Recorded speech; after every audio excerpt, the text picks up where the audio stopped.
Most people, if you ask, let's say you walk down the street or in a shopping mall, if we're allowed to go in these days, and said to 100 people, what do you think of salespeople? They'd say slimy, cheats, manipulators, only in it for themselves. They might talk about commission. So it's generally salespeople are tarred with that. They're only in it for the money. They're only in it for themselves. They can, they've got the gift of the gab. They can sell snow to Eskimos. Whereas actually, that's not true selling. People who really understand selling just ask good questions. They're not pushy.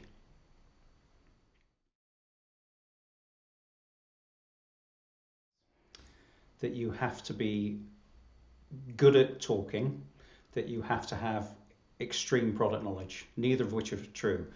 To be good at sales, you have to be a good listener, which means you have to have the ability to just ask good, interesting questions that are about the other person. And you don't need to worry about product knowledge ever, because you can always find out.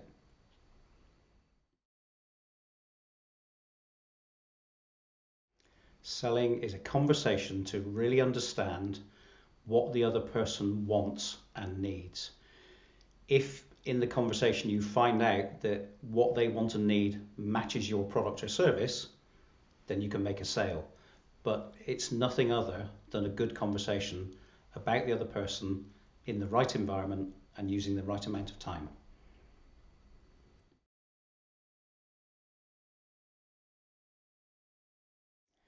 Most people are uncomfortable with sales because they they feel they're pushing somebody into something they don't really want. When actually, if you have a great idea or a great product, then people will come to you, which means they've already got a small bit of interest in what you're doing or what you're offering or what you're saying, and therefore you've got an interested party in front of you. So just find out why they're interested, what brought them to you in the first place.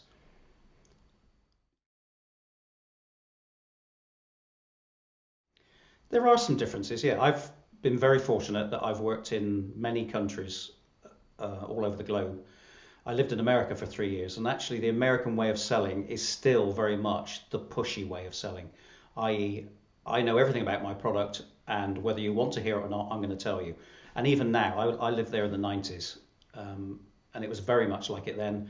Even now, I've been back in recent times, and it's still very much to be a good salesman in America, they feel you need to be pushy.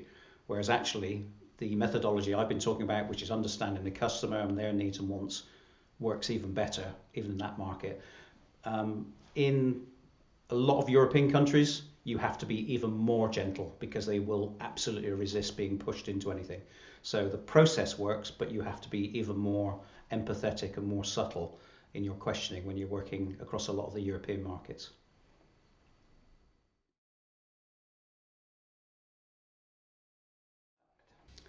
There's actually very little difference, except with a product, you can probably get to a point where you're physically going to demonstrate how it works, what it does, how it operates, how easy it is to use. With a service, the only presentation you're going to make is actually probably your proposal or your quotation. So I still think it's vital that you present it because that's another opportunity to make sure you've really understood the customer and they can see that in reflected in what you present to them. But it's a bit more one-dimensional when it's a service, whereas if you've got a physical product, as I said, you've probably got 3 dimensions to play with. But that's the only difference really is, one-dimensional against 3 dimensional.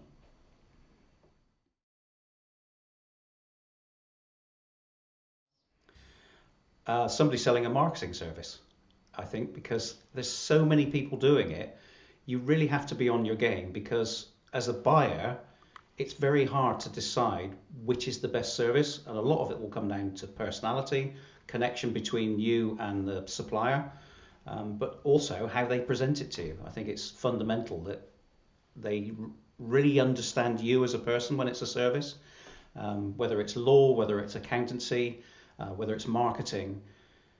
You're still buying something personally, and you want the provider to make that connection with you. So it's how you make that connection, I think, is very important when it's a service.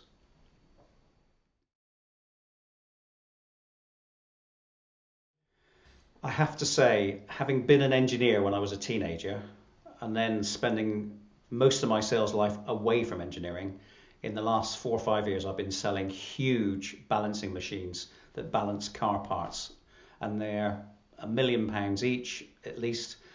They would fill most living rooms. It's just fun. It's big boys Meccano, so I love it.